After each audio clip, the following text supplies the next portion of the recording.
अस्सलामुअलैकुम दोस्तों, आज मैं इस लेक्चर में आप सबको बताऊंगा कि किस तरह हम बाइनरी से ग्रे कोड में कन्वर्जन करते हैं। यहाँ पर देखें तो ये जो ब्लॉक है ये इनपुट्स का ब्लॉक है और ये आउटपुट का ब्लॉक है। ये नंबर लिखे हुए हैं बाइनरी में, जो कि ये ज़ीरो है, जैसा कि ये आप जानते ही होंगे। ये वन है, यानी अगर हम इसे डेसिमल में कन्वर्ट करें। ये टू है, यानी कि ये बाइनरी में लिखे हुए हैं, लेकिन अगर हम इनको डेसिमल में करेंगे तो ये 0 से लेकर 15 तक नंबर हैं। और ये जो आउटपुट्स में लिखे हुए हैं ये इन्हीं नंबर्स का, बाइनरी नंबर्स में जो नंबर है इनका ग्रे कोड लिखा हुआ है। तो ग्रे कोड कैसे लिखते हैं, क्या तरीका है, ये मैं आपको बताता हूँ इस लेक्चर में। सबसे पहले देखें 000। अब इसका ग्रे कोड कैसे निकालेंगे। अब यही नंबर है, बाइनरी में है। अब इसमें ये नंबर देखें तो ये है मोस्ट सिग्निफिकेंट डिजिट, यानी जो लेफ़्ट साइड पे होता है, जो सबसे लेफ़्ट साइड पे होता है, लेफ़्ट मोस्ट डिजिट, हम उसे मोस्ट सिग्निफिकेंट डिजिट कहते हैं। जब हम बाइनरी से ग्रे कोड में कन्वर्जन करते हैं तो हमारा जो मोस्ट सिग्निफिकेंट डिजिट होता है वो उसी तरह रहता है कि यहाँ पर जो भी डिजिट होगा, या ज़ीरो होगा या वन होगा, क्योंकि बाइनरी नंबर्स हैं, तो जो भी डिजिट होगा यहाँ पर वो वही रहेगा। अगर ज़ीरो होगा तो ज़ीरो रहेगा, अगर वन होगा तो वन रहेगा। तो इस तरह यहाँ पर ज़ीरो आ गया। अब इसी तरह अगला जो डिजिट है यहाँ पर लिखना है। यहाँ पर अगला डिजिट कैसे लिखेंगे, जो डिजिट है उसमें पिछले डिजिट को ऐड करेंगे।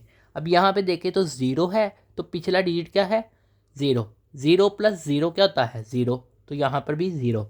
इसी तरह यहाँ पे देखें तो अगला डिजिट जो है, अब यहाँ पे हमने इस डिजिट की जगह यहाँ पे लिखना है, तो इस ज़ीरो में पिछला ज़ीरो ऐड करेंगे, यानी जो पिछला नंबर है उसे ऐड करेंगे, तो ये क्या आएगा, यहाँ पे भी ज़ीरो आएगा। इसी तरह इसमें भी इस ज़ीरो को ऐड करेंगे तो ज़ीरो आएगा, यानी हम पिछले डिजिट्स को प्लस करेंगे और लिखते जाएंगे, तो ये फिर हमारा ग्रे कोड में कन्वर्ट हो जाएगा। तो ये देखें, अब ये डिजिट था हमारा 000 और ये चेंज होकर क्या हो गया 0000। ठीक है, ग्रे कोड में उसी तरह रहा। इसी तरह अब हम आगे देखें तो 0001। ठीक है, अब ये जो है, जो सबसे लेफ्ट मोस्ट डिजिट है या मोस्ट सिग्निफिकेंट डिजिट है, ये उसी तरह रहेगा ज़ीरो। अब ये जो ज़ीरो है ये पिछले में ऐड हो जाएगा। अब ज़ीरो प्लस ज़ीरो क्या होता है, ज़ीरो, तो यहाँ पे हमने ज़ीरो लिख दिया। इसी तरह ये ज़ीरो में प्लस ज़ीरो किया तो ज़ीरो, तो ज़ीरो। इसी तरह वन में पिछला नंबर ऐड करेंगे, ज़ीरो। वन प्लस ज़ीरो तो क्या होता है, वन होता है, तो यहाँ पे वन। इसी तरह आगे देखें, ज़ीरो प्लस ज़ीरो ज़ीरो, ये ज़ीरो उसी तरह रहा, ये वाले ज़ीरो में ये ज़ीरो ऐड किया। इसी तरह वन प्लस ज़ीरो वन, इसी तरह ये ज़ीरो प्लस वन तो वन। इसी तरह यहाँ पे देखें तो ज़ीरो उसी तरह रहा, और यहाँ पे zero plus zero zero, one plus zero, one plus zero क्या होता है, वन, और वन प्लस वन। अब वन प्लस वन क्या होता है, जब हम वन में प्लस वन करते हैं बाइनरी नंबर में, तो क्या होता है, नीचे ज़ीरो आ जाता है और कैरी में वन चला जाता है। तो यहाँ पे भी हम क्या करेंगे, जो कैरी में चीज़ आएगी उसे छोड़ देंगे, जो नीचे आएगी सिर्फ उसे ही लिखेंगे, यानी ज़ीरो लिखेंगे। कैरी है उसे नहीं लिखेंगे, उसे छोड़ देंगे, रिमूव कर देंगे, कैंसिल कर देंगे। तो अब मैं इस स्टेप पे था, तो वन प्लस वन जो है वो क्या होगा, ज़ीरो। इसी तरह यहाँ पर ज़ीरो प्लस वन, यानी वन प्लस ज़ीरो वन, ये ज़ीरो उसी तरह रहा। Zero plus one one, zero plus zero zero. इसी तरह one plus zero one, zero plus one one, one plus one जो होता है वन प्लस ज़ीरो वन। तो इसी तरह जितने भी कोड्स हैं इन सब को करेंगे। इसी तरह मैं लास्ट वाला भी आपको बताता हूँ, सारे इसी तरह करने हैं, यानी कि सबसे जो लेफ़्ट वाला डिजिट है, लेफ़्ट मोस्ट डिजिट, उसे उसी तरह रखेंगे, चाहे वो ज़ीरो है चाहे वो वन है। तो ये सारे ज़ीरो वाले ज़ीरो रखे, जहाँ पे वन था वहाँ मैंने वन लिख दिया, तो यहाँ पे इस तरह वन लिख दिया, और पिछले डिजिट में ऐड करते जाएंगे। Zero plus one one, zero plus zero zero, zero plus zero zero. इसी तरह यहाँ मैं लास्ट वाला भी आपको बता देता हूँ, तो वन उसी तरह, पहला डिजिट है लेफ्ट मोस्ट है उसे उसी तरह रखेंगे, या मोस्ट सिग्निफिकेंट डिजिट। और जो उसके बाद अगला one plus one zero, one plus one zero, मैंने बताया आपको कैरी रिमूव कर देंगे, कैरी को नहीं लिखेंगे, कैरी को छोड़ देंगे, उसे भूल जाएंगे, यानी कि इसी तरह वन प्लस वन ज़ीरो। तो ये जितना भी कोड है ये हमारा, ये जो आया आउटपुट में, ये ग्रे कोड है। ग्रे कोड किस चीज़ का है, इन इनपुट्स का है। अब मैंने इनपुट्स को ABCD कह दिया, और ये जो आउटपुट्स हैं इन्हें WXYZ कह दिया है। मैंने हर आउटपुट का जो है, हर सिंगल आउटपुट का, जिस तरह हम ये W की कॉलम में लिखे हैं, ये X के कॉलम में, ये Y के, ये Z के, यानी कि ग्रे कोड के मुताबिक तरतीब से। अब हम हर आउटपुट का जो है वो K मैप बनाएंगे, ताकि हमें उसका सिंप्लीफाई आंसर मिल सके। सबसे पहले W है, तो W के आउटपुट को शुरू करते हैं। याद रहे कि हर आउटपुट जो है वो सारी इनपुट्स पर डिपेंड करेगी, यानी कि ये भी अकेली करेगी, इन पर डिपेंड। इसी तरह X भी डिपेंड करेगी ये सारी इनपुट्स पर, ABCD। और अगर आप गौर करें तो ये जो है ये क्या है, ये ज़ीरो है, ये वन है, ये टू है, ये थ्री है, ये फोर, इस तरह ये सारे नंबर जो है 15 तक हैं। अब जैसा कि मैं जो है यहाँ पर W की आउटपुट है, W आउटपुट में है और ABCD जो है उसकी इनपुट्स हैं। तो मैंने ये ABCD को इस तरह लिख लिया और ये सारा आपको तरीका आता होगा कि किस तरह के मैप बनाते हैं। अगर आपको नहीं आता तो डिस्क्रिप्शन में मैंने के मैप का लिंक रखा हुआ है, आप वहाँ से भी जाके देख सकते हैं और ये सारी चीज़ें किस तरह हैं। अब ये आपके ऊपर अपनी चॉइस है कि आप SOP में करें या POS में करें। SOP में करना ज़्यादा ईजी है, POS में भी करना ईजी है, इतना मुश्किल नहीं, आपकी मर्ज़ी है, जिस मर्ज़ी में कर लें। अगर आप SOP में के मैप बना लेते तो आप SOP में बना लें। तो मैं यहाँ पे SOP में कर रहा हूँ, मैंने देखें ये के मैप जो है वो भी SOP के मुताबिक बनाया है। अब अगर आप गौर करें तो हमारी W में जो है हमारी आउटपुट जो है कब 1 आ रही है, जब हमारा नंबर जो है वो 8 से लेकर 15 तक जितने भी नंबर हैं, यानी कि ये देखें तो ये 8 से 15 तक जितने भी नंबर्स हैं इनमें हमारी जो आउटपुट आ रही है 1 आ रही है। ये यहाँ पे इस तरह दूसरे तरीके से बता देता हूँ कि अब ये देखें 8 पे हमारी आउटपुट क्या है, 1 है, तो आउटपुट 8 पे 8 इस तरफ है तो 1। इसी तरह अब 9 पे देखें तो 9 पे हमारी आउटपुट क्या है, 1 है, तो 1। इसी तरह 10 पे देखें तो 10 पे भी हमारी आउटपुट 1 है और 11 पे भी हमारी आउटपुट 1 है। यानी ये देखें ये 10 नंबर है, 10 वाले ब्लॉक में हमारी आउटपुट क्या है, 1 है। ये 11 है, ये हमारी आउटपुट जो है वो 1 है।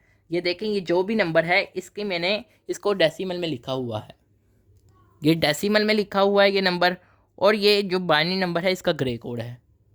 तो ये 8 से लेकर 15 तक सब ये आउटपुट जो थी हमारी 1 थी, तो मैंने 8 से 15 तक जो जितने भी नंबर थे उन सब ब्लॉक में मैंने 1 1 लिख दिया, क्योंकि इन सब की आउटपुट जो आ रही थी वो 1 आ रही थी।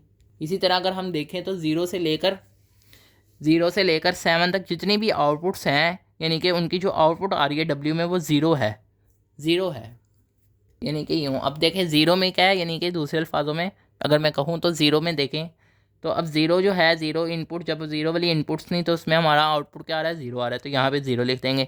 इसी तरह 1 में देखें, 1 में हमारी आउटपुट क्या आ रही है, 0 आ रही है। इसी तरह 2 में देखें, 2 में भी हमारी आउटपुट जो है वो क्या आ रही है, 0 आ रही है W में। तो इसी तरह सब में आउटपुट 0 आ रही है W वाले सेक्शन में। 0 से लेकर 7 तक जितने भी हमारे ब्लॉक्स हैं वहाँ तक। अब ये हमारा के मैप बन गया है। अब यहाँ पे देखें जैसा कि मैंने आपको बताया था कि जितना बड़ा हम ग्रुप बना सकते हैं हमने उतना बड़ा बनाना है। अब बाज़ दोस्त जो है यहाँ पे गलती करते हैं कि वो इन दो का सिंगल का बना लेते हैं, नहीं एक इसका बना लेते हैं, एक इसका बना लेते हैं, या इस तरह करते हैं कि इस तरह इनका बना लेते हैं, तो ये छोटा बनेगा ग्रुप। तो हम मैंने बताया है कि जितना बड़ा बना सकते हैं उतना बड़ा बनाना है। तो सबसे बड़ा अगर हम ग्रुप देखें तो ये 8 की लूपिंग ईजीली हो रही है, 8 सेल्स की। तो मैं अब इनका एक लूप बना दूंगा। अब देखें तो ऊपर जितने भी इसके ऊपर वेरिएबल्स हैं वो उनमें कोई भी कॉमन नहीं है। जिस तरह अगर यहाँ पे देखें तो C0 है, यहाँ पे भी C0 है, मगर यहाँ पे C0 ही नहीं है, यहाँ पे भी C0 नहीं है, तो इनमें कोई भी चीज़ कॉमन नहीं आ रही। इसी तरह अब इस तरफ देखें, इसके इस तरफ भी, इस तरह ऊपर भी देख लिया ना इनके, तो अब ऊपर तो कोई कॉमन नहीं है, लेकिन अब इस तरफ भी देखें क्या चीज़ कॉमन आ रही है, B और B0 एक दूसरे के अपोजिट है, कॉमन क्या आ रहा है, A और A। तो A जो है वो कॉमन है, यानी कि तो हम A लिख देंगे बस। तो हमारी जो W में आउटपुट आई है वो क्या आई है, A आई है। क्या क्या आपको आगे जाके जब मैं बनाऊंगा लॉजिक डिज़ाइन जो है, लॉजिक सर्किट बनाऊंगा, तो आपको ज़्यादा से बेहतर समझ आएगी। अभी आपने सिर्फ ये इसका सिंपलीफाई आंसर निकालना था, ये समझ ले, वो आपने निकाल लिया है। इस तरह मैं एक्स का भी निकालूंगा, वाई का भी निकालूंगा और जेड का भी निकालूंगा। चारों आउटपुट का एक आउटपुट निकल गया, बाकी 3 आउटपुट का भी आंसर निकालते हैं के मैप के ज़रिए। अब मैं एक्स का के मैप बनाने जा रहा हूँ, तो मैं एक्स वाली आउटपुट को पिक करूँगा। अब मैं सबसे पहले 1 1 की कर लेता हूँ, क्योंकि जब हम 1 1 की करेंगे तो बाकी जितने भी बचेंगे उनमें हमने ऑब्वियसली जो है वो 0 0 करना है। तो अब देखें हमारा 1 आउटपुट कब आ रही है, 1 आउटपुट आ रही है हमारी 4 में, इसी तरह 1 आउटपुट आ रही है 5 में, 1 आउटपुट आ रही है 6 में, 1 आउटपुट आ रही है 7 में, 1 आउटपुट आ रही है 8 में, इसी तरह ये आ रही है 11 तक। मीन्स के 4 से 11 तक जितने भी हमारे सेल्स हैं, 4 से 11 नंबर्स तक जो भी सेल्स हैं उनमें हमारी आउटपुट जो है वो 1 1 है। या सिंपल वर्ड में मैं ये कह देता हूँ कि 4 में आउटपुट क्या आ रही है हमारी, 1 आ रही है, तो 1 लिख दिए यहाँ पर। इसी तरह 5 में देखें आउटपुट क्या आ रही है, 1 आ रही है। इसी तरह 6 में देखें आउटपुट क्या आ रही है, 1 आ रही है, तो 1। इसी तरह 7 में 1, यानी इस तरह। इसी तरह आगे भी देखें तो आ रही है 8 9 10 11 तक। बाकी आप जितने भी नंबर देखें तो उनमें 0 0 आउटपुट है, तो हम बाकियों में 0 0 कर देंगे। इस तरह मैंने बाकियों में 0 0 कर दिया। अब ये एक्स में हमने अब जो है वंस की लूपिंग करनी है, यानी कि SOP में, यानी कि अब हमने एक्स की आउटपुट निकालनी है, सिंप्लीफाई आंसर निकालना है। तो अब देखें इसमें कौन सा लूप बन सकता है। अब इसमें 2 लूप्स बनेंगे, एक ये बनेगा और एक ये बनेगा। तो अब ये 2 वंस की लूपिंग बन रही है, अब इनकी हम लिख देंगे। अब ये देखें इसके हॉरिजॉन्टली आंसर जो है वो A0 भी है, और अगर इसके ऊपर देखेंगे तो सब जो है जो वेरिएबल्स हैं वो अपोजिट है, यानी कि एक दूसरे में कोई भी कॉमन नहीं आ रहा है तो कॉमन नहीं आता तो कॉमन्स हम लिखते नहीं हैं, यानी कि जो कॉमन्स नहीं आता वो नहीं लिखते, सिर्फ वही लिखते हैं जो कॉमन आ रहा है। तो अब इसके जो है इधर देखें तो क्या आ रहा है ए नोट बी, और इसी तरह अगर इसके देखें तो ए बी नोट।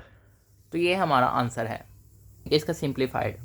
इसी तरह मैं वाई में देखूं जो जो आउटपुट जिस जिस सेक्शन में है उस जगह में 1 लिख रहा हूँ, जहाँ पे यानी कि अगर 1 वाले में है या 2 वाले में जो जो आउटपुट आ रही है, जहाँ 0 आ रही है वहाँ मैं 0 लिख देता हूँ, और जहाँ 1 आ रही है वहाँ मैं 1 लिख देता हूँ, क्योंकि मैंने आपको समझा दिया कि अब आपको समझ आ गई होगी यानी के मैप में। तो मैंने इस तरह वाई वाले सेक्शन में जो जो जिस जिस जगह 0 था उस जगह आउटपुट में मैंने इधर 0 लिख दिया, और जिस जिस ब्लॉक में 1 था वहाँ वहाँ मैंने 1 लिख दिया। अब ये हमारे वाई का के मैप है। अब इसमें देखे लूपिंग करते हैं। अब इसमें 2 लूप्स बनेंगे बड़े बड़े, एक 4 का ये बनेगा और एक इस तरह, एक ये वाला और एक ये वाला, यानी कि एक इस तरह एक फोल्डिंग लूप बनेगा, इसी तरह एक ये तरह एक 4 का भी एक ग्रुप बनेगा, क्वाड का ग्रुप यानी कि। तो पहले अब इसको डिस्कस कर लेते हैं। तो इसमें देखें इसके इस तरफ क्या चीज़ कॉमन आ रही है, बी कॉमन आ रहा है, तो बी लिख दिया, और ऊपर देखें तो क्या कॉमन आ रहा है, सी नोट कॉमन आ रहा है, तो सी नोट लिख देंगे साथ में।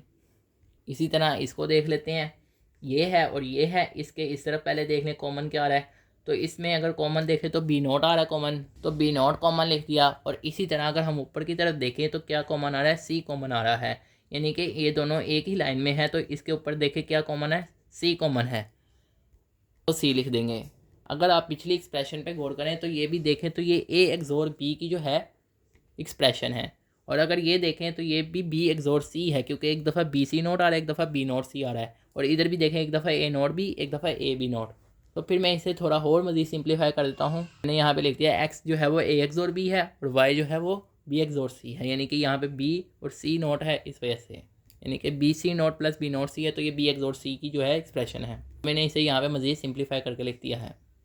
इसी तरह अगर मैं जेड की तरफ देखूँ तो जेड में जहाँ जहाँ हमारी आउटपुट जो है 0 है वहाँ वहाँ 0 लिख देते हैं, जिस जिस सेक्शन में उस सेल में हम 0 लिख देंगे, और जिस जिस जगह 1 है वहाँ 1 लिख देंगे। अब मैंने ये इस तरह तरतीब से लिख दिया जिस तरह यहाँ पर था जेड वाले सेक्शन में। अब ये जेड का के मैप बनाया है, तो अब जेड के के मैप में देखें तो लूपिंग किस तरह होगी, ये देखें एक इसकी लूपिंग होगी और एक इसकी लूपिंग होगी, यानी कि यूँ। अब ये देखें तो इस लूपिंग में देखें ये किस तरह आ रहा है, किस ब्लॉक में आ रहा है, सी नोट डी के ब्लॉक में आ रहा है। इसी तरह अगर इसको देखें तो ये सी डी नोट, तो इस तरह लिख देंगे फिर इन दोनों को। तो अब ये लिख दिया, पहले इस लूप का आंसर लिखा क्या था, C not D C not D. इसी तरह इस लूप में देखें तो ये सी डी नोट, और इसके अगर इन तरफ वैल्यूज़ देखें यानी वेरिएबल्स देखें तो वो इनमें कोई भी चीज़ कॉमन नहीं है, तो इस वजह से वो लिखी नहीं, जो कॉमन आती है सिर्फ वही लिखते हैं। तो ये हमारा जेड का निकला है। और अगर हम गौर करें जेड के आउटपुट पे, तो जेड की आउटपुट किया है सी एक्सोर डी, यानी कि सी यानी कि यूँ, क्योंकि ये भी अगर हम देखें ये भी जो है एक्सोआर गेट की जो है एक्सप्रेशन है, और हम इसे इस तरह मज़ीद सिंप्लीफाई करके लिख सकते हैं। अब जितनी भी आउटपुट आई हैं मैं उन सबको एक पेज पे लिख देता हूँ। डब्ल्यू जो है हमारा ए है, कि यूँ लिख दिया। इसी तरह आगे देखते हैं, एक्स जो है वो हमारा ए एक्सोर बी निकाला है हमने अभी, यानी कि यूँ। इसी तरह हमारा जो वाई है वो भी बी एक्सोर सी, और जेड जो है वो सी एक्सोर डी। हमने इसका लॉजिक डिज़ाइन बनाना है, यानी लॉजिक सर्किट डायग्राम बनानी है, जिनमें ये जो चीज़ें हैं ये हमारे इनपुट्स हैं और ये आउटपुट्स हैं, जैसा कि मैंने आपको टेबल में भी दिखाया था। अगर आप देखें तो यहाँ पे ए बी सी डी जो भी वेरिएबल है वो इनपुट्स हैं, और डब्ल्यू एक्स वाई जेड जो है वो आउटपुट्स हैं। तो सबसे पहले मैंने इनकी 4 इनपुट्स बनानी, क्योंकि हमारे पास टोटल 4 इनपुट्स हैं, एक ए है, एक बी है, एक सी है, एक डी है। सबसे पहले हमारा क्या हो रहा है, ए एक्सोर बी हो रहा है, तो मैं ए एक्सोर बी बना देता हूँ। तो ए एक्सोर बी जैसा कि हम जानते हैं, हम अगर इसे एक्सोआर गेट से जोड़ेंगे तो ये हमारी एक्सप्रेशन बन जाएगी ए एक्सोर बी। तो ये हमारा एक्सोआर गेट है, तो एक्सोआर गेट जो है वो अपनी इनपुट का जो है वो एक्सोर देता है, यानी कि। इसी तरह अगर हम वाई देखें तो वाई हमारे पास क्या है, बी एक्सोर सी। तो बी एक्सोर सी का मतलब ये है कि बी और सी को हम एक्सोआर गेट से अटैच कर देंगे। ये बी की ही इनपुट है, तो हम इसे इधर इस तरह नीचे लिख लेंगे, हम इसे दोबारा राइट नहीं करेंगे। बी को हम इसी में से वाई निकालेंगे तो वो बी की निकल आएगी, और फिर इसी तरह सी की है तो ये सी और बी को मैंने एक्सोआर गेट में लगा दिया, जिससे हमें एक्सोआर गेट की एक्सप्रेशन मिल गई। इसी तरह अब हम देखें जेड जो है वो हमारे पास क्या है, सी एक्सोर डी, मीन्स के सी को कनेक्ट करना है और डी को कनेक्ट करना है एक्सोआर गेट से, मतलब कि यूँ। तो सी एक्सोर डी। अब हमारे पास देखें तो हमारे पास एक्स वाई जेड जो है इन सब के हमारी आउटपुट आ गई है, यानी कि यूँ। लेकिन अभी हमारा डब्ल्यू भी रहता है, तो डब्ल्यू भी कर लेते हैं। तो ये डब्ल्यू भी निकल आया। फाइनल जो था, असल में हमने जो है लॉजिक डायग्राम बनानी थी, तो वो भी हमारी बन गई। अब ये देखें तो ये सारों की एक्सप्रेशन निकल आई हैं, तो ये बस हमने यहाँ तक ही करना है, हमने इससे आगे मज़ीद इनको आगे किसी और गेट में अटैच नहीं करना या ज्वाइन नहीं करना। बस ये यहाँ तक है, ये फाइनल है। तो उम्मीद है कि आपको समझ आ गई होगी। अगर फिर भी आपका कोई क्वेश्चन रह गया है तो आप कमेंट सेक्शन में पूछ सकते हैं। आप सब दोस्तों का लेक्चर सुनने का शुक्रिया।